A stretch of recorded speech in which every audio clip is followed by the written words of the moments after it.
The night of the Hartwell Christmas Fair was the kind of night that made even tired people feel something. The air was sharp and cold, carrying the smell of roasted chestnuts and pine. Lanterns hung from wooden posts along every lane, throwing warm orange light onto the cobblestones below. Children ran between the stalls, laughing and pulling at their mothers' sleeves. Carolers stood near the fountain in matching red cloaks, their voices rising and falling softly in the cold. It was the kind of scene that looked like a painting, beautiful and full and glowing at the edges. Eleanor Ashby moved through the crowd quietly, the way a person moves when they are used to taking up as little space as possible.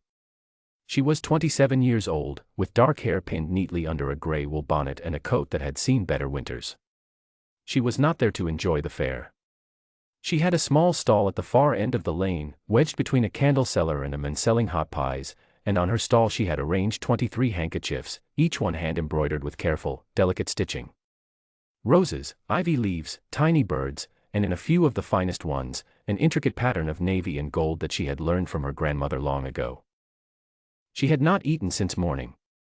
The bread she had planned to buy on her way to the fair had been passed over when she counted her coins and remembered that her mother's medicine needed paying for before the week was out.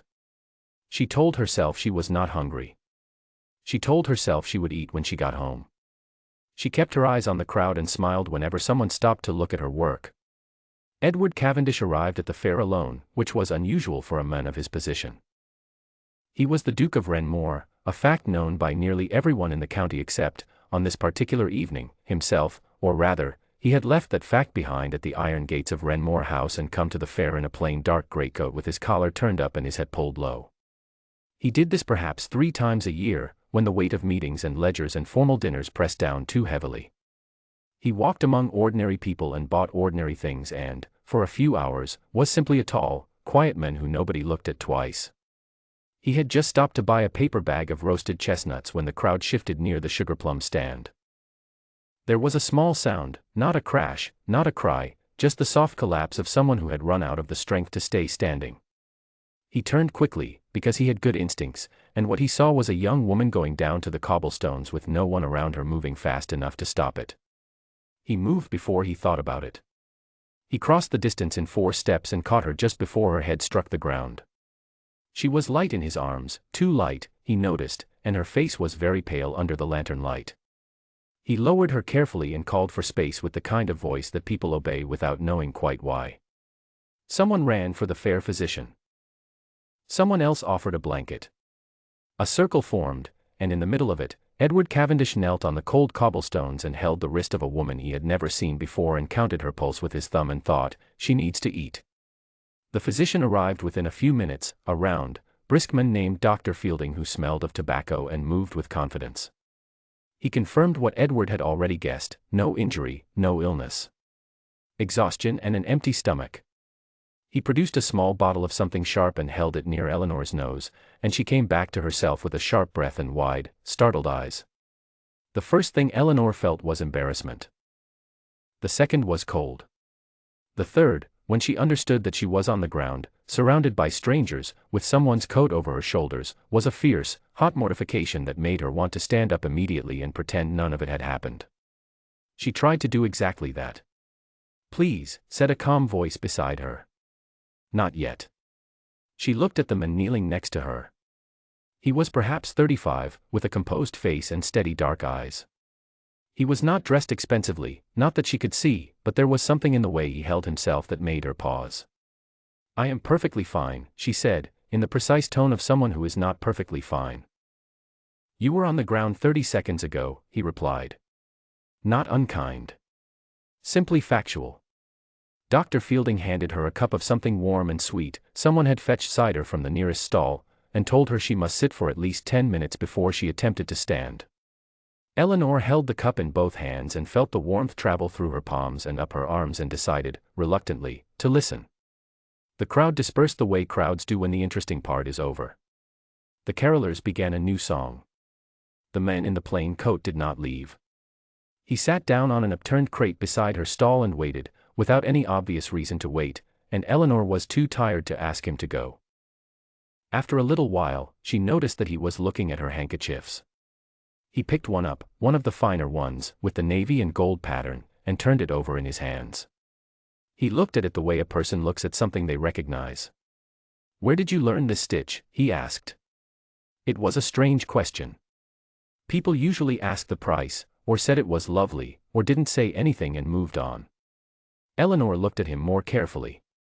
"My grandmother taught me," she said. "She was very particular about it. She said it had to be done in a specific order or the pattern would collapse in the washing." He nodded slowly. "She was right about that." He paused. "What was your grandmother's name?" Eleanor set down her cup. "Agnes Ashby." "Why do you ask?" Something crossed the man's face, not surprise exactly, but the expression of someone who has just found the last piece of a puzzle they had stopped expecting to finish. He was quiet for a moment. Around them, the fair continued, laughter, music, the cry of a vendor selling hot pies. Eleanor watched him and felt, for reasons she could not explain, that whatever he was about to say was going to change something. "My name is Edward Cavendish," he said. The name landed in Eleanor's chest like a stone dropped into still water. She knew that name. Every person in the county knew that name. The Duke of Renmore. The great house on the hill. The family whose crest she had been embroidering since she was 9 years old, sitting beside her grandmother in the small kitchen of a Bristol cottage with a fire going and a lamp pulled close. She stood up. Her legs were steadier than she expected. She reached for her coat, the one that had been draped over her, the one that was clearly not hers, the one that belonged to the Duke of Renmore, and held it out to him with both hands, because she could not think of a single other thing to do. "Thank you," she said, very formally. "For your assistance.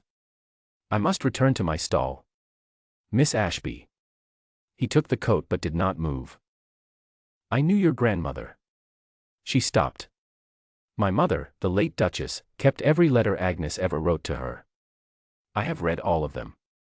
Many of them mention a little girl with a needle who sat beside your grandmother and refused to go to bed until she had finished her practice piece." He looked at her steadily.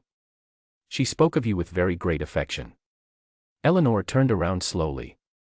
The noise of the fair seemed to come from very far away. "Your mother and my grandmother were friends," she said. It was not a question. She had known this, in the abstract way of knowing a family story, that her grandmother had served the Duchess of Renmore for 30 years and that the two women had been, in some way that crossed the usual lines between employer and servant, genuinely fond of each other.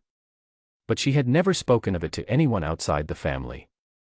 It had felt too private, too precious. "They were more than that," Edward said quietly. "My mother called Agnes the truest friend she ever had. She said that in the last months of her life, Agnes was the only person she could speak to honestly. About anything." He paused. "Agnes passed away 2 years before my mother. My mother grieved for her for a long time." Eleanor sat back down on the stool behind her stall. Not because she was faint again, she was not. But because her legs needed a moment to remember how to hold her. "I did not know how close they were," she said. "My grandmother did not speak about the household very much. She said some things were kept between friends. They were." Edward placed the handkerchief he had been holding back on her stall with care. "Before my mother died, she asked me to find out what had become of Agnes's family. She was specific about this, she wanted to make certain that if any of them needed help, they would receive it. Not charity. Those were her exact words. Not charity. A proper arrangement." Eleanor looked at him. "A proper arrangement." She turned those words over carefully, the way she turned fabric over before cutting it, looking for the grain, looking for where it might give. "I am not in need of rescue," she said. She said it firmly, but without sharpness. It was simply a true thing that needed to be stated. "I know," he said. "The quality of your work tells me that fairly clearly." He nodded at the handkerchiefs arranged on the table between them. "Which is why what I am about to propose is not rescue. It is employment." He explained it simply. Renmore House had a collection of old tapestries, several of them dating back almost 200 years, that had been slowly deteriorating for decades. The threads were fading and in some places coming apart altogether. There was also a set of embroidered chair covers in the east drawing room, a collection of crowlwork panels in the library, and one very significant problem: the main family crest above the great hall fireplace had been embroidered incorrectly at some point in the last century, a small but visible error in the outer border that had bothered every Cavendish who had looked at it since. "There is no one in this part of England who can do what you can do," he said. It was not flattery. It was the simple assessment of a man who had been looking for the right person for a long time. The work would take most of the winter. You would have a proper room in the house, proper meals, proper pay. And when the work is done, you would leave with both the payment and a letter of introduction that would open doors for you wherever you chose to go. Eleanor was quiet for a long time. Around them, the fair was beginning to thin, families gathering children, vendors counting coins, the carolers moving toward the end of their last song. The lanterns still burned warmly overhead. She thought about her mother, and the medicine, and the cold room above the tailor's shop where she had been working for the past 3 years. She thought about her grandmother, who had spent 30 years in a great house and had never once spoken of it as a hardship, only ever as a place where she had done good work and been treated as a person of worth. She thought about the handkerchief in the Duke's hand and the crest she had embroidered from memory since childhood without ever fully understanding why it had mattered so much to Agnes to teach it to her exactly right. Maybe Agnes had known, in the quiet way that grandmothers sometimes know things, that the stitch would one day be needed. "I will think about it," Eleanor said at last. "I do not make decisions quickly." "I would not expect you to," he said. He reached into his coat pocket and produced a small card, just an address, no title, just the name and the house. "When you have decided, write to me. There is no urgency and no pressure. The offer will be there when you are ready." He bought 3 handkerchiefs before he left. He paid more than she asked and accepted no change, and before she could object he had already turned and walked back into the thinning crowd and disappeared the way quiet people do, without ceremony and without leaving any space to argue. Eleanor sat alone at her stall in the last warmth of the Christmas fair, the card in her hand, the lanterns beginning to flicker around her. The chestnuts vendor across the lane was packing up. The music had stopped. Snow had begun to fall very lightly, the first of the season, small and soft and unhurried. She looked at the card for a long time. 3 days later, she wrote him a letter. It was 2 pages long, written in careful, clear handwriting, and it contained a list of her terms, a fixed rate of pay per week, agreed in advance. Full Sundays free. Use of the household's good scissors and proper embroidery frames, which she had heard were stored and used in the attic. Access to natural light in whatever room she was assigned to work in, she would not ruin her eyes working by a north-facing window. And the understanding, stated plainly, that the arrangement was professional, that she answered only to the quality of her own work, and that the relationship would be conducted accordingly. Edward Cavendish read the letter at his desk on a Tuesday morning. Outside, the park at Renmore was grey and still under the December sky. He read all 2 pages. When he reached the part about the scissors, he smiled, a real smile, the kind that reached his eyes, and for the first time in longer than he could remember, he felt genuinely glad about something. He wrote back the same afternoon. 1 page. All terms accepted. He added only a single note at the bottom, in smaller handwriting than the rest. The family crest above the great hall fireplace had been bothering him for 11 years, and he was very glad someone was finally going to fix it. Eleanor arrived at Renmore House on the 2nd of January, on a morning so cold that the gravel of the long driveway crunched like glass underfoot. She had 1 traveling bag and 1 flat wooden case that held her needles, her threads, her small curved scissors, and a folded square of linen on which she had once, as a girl, practiced the Cavendish crest stitch until she could do it with her eyes closed. She was shown to a room on the 2nd floor with a large east-facing window and a fireplace that actually worked, which she had not entirely expected. The view was of the walled garden, bare and silver in the January light, and beyond it the tops of the old oak trees that lined the southern edge of the park. She set down her bag and stood at the window for a moment and breathed. The work was everything she had hoped it would be. The tapestries were extraordinary, old and faded and complicated, full of hunting scenes and mythological figures and borders of flowers that had once been vivid and were now the color of old tea. She spent the first week simply studying them, making small notes in a leather book she carried everywhere, tracing the original stitches with her fingertip to understand how they had been made before she attempted to restore them. The household was quiet and well-ordered. The staff were polite and, after the first few days, friendly in a reserved way that suited her perfectly. She ate breakfast and supper in a small dining room near the kitchen and took her lunch on a tray in the workroom, which was how she preferred it. On Sundays she walked in the walled garden or sat by the library fire and read, and no one disturbed her. She saw the Duke perhaps 3 times a week. He would come to the workroom in the late afternoon, often after some meeting or another had left him visibly tired, and he would stand near the door with a cup of tea and look at whatever she was working on, and sometimes they talked and sometimes they did not. It was an easy silence, the kind that exists between people who do not feel the need to fill every space with words. He told her things, gradually. About the house, about his mother, about the particular history of each piece she was restoring. She told him things too, about Agnes, about Bristol, about the small details of her grandmother's life that the letters had not captured. The way Agnes had always kept a piece of beeswax in her sewing box and insisted it was the only right way to condition thread. The way she had sung to herself very quietly when she was concentrating, not real songs, just a kind of hum that went up and down with no particular tune.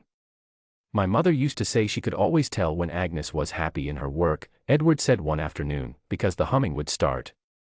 Eleanor laughed. It was the first time she had laughed properly in months, and the sound surprised her a little, as though she had forgotten she was capable of it. Winter moved forward. The tapestries came back to life, slowly and steadily, thread by thread. The crewel work panels in the library were cleaned and reframed. The chair covers in the east drawing room were restitched with a care that made them look as though they had never been damaged at all. And one cold February morning, Eleanor stood on a low stepladder in the great hall, in the best light of the day, and corrected the outer border of the Cavendish crest that had been wrong for 100 years.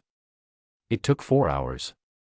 When she stepped down and looked at it, she was satisfied in the deep, quiet way that only comes from finishing something exactly right. She did not notice Edward standing in the doorway until he said, very quietly, "There it is." She turned. He was looking at the crest, but there was something in his expression that was not about the embroidery. It was the expression of someone looking at something they did not expect to love and finding, with some surprise, that they do. "It is correct now," Eleanor said. "Yes," he agreed. He looked at her then, not at the crest. "It is." She went home in March, as planned. She left with her pay, her letter of introduction, and a flat wooden box of thread that the housekeeper pressed on her at the last moment, saying only that it had been the late Duchess's and that she would have wanted someone who knew how to use it to have it. Eleanor stood at the front door of Wrenmore House with her bag in one hand and the wooden box under her arm and the long driveway stretching out ahead of her in the thin early spring light. The oaks were just beginning to show the first small suggestions of green. Edward walked her out. He had no words that were the right size for what he wanted to say, which was not something he had experienced before, and so he said the practical thing instead, that if she found, in the course of her future work, any piece bearing the Cavendish crest, she should feel free to correct it. She smiled at that, a real smile, steady and warm. "I always do," she said. She walked down the driveway. He stood at the door and watched her go. The rooks in the old oaks called back and forth to each other in the quiet morning air, and somewhere in the kitchen behind him someone had started a fire, and the smell of wood smoke drifted out through the open door and into the pale March sky. It was not an ending. Both of them knew that, in the way that people know things before they have words for them. It was the last stitch of one piece, the one that finishes the edge and stops the fabric from fraying, before the next piece begins. 2 families, connected by 2 women who had loved each other across every line that was supposed to keep them apart, had done what such love sometimes does. It had found a way forward. It had sent it, carefully, on its way.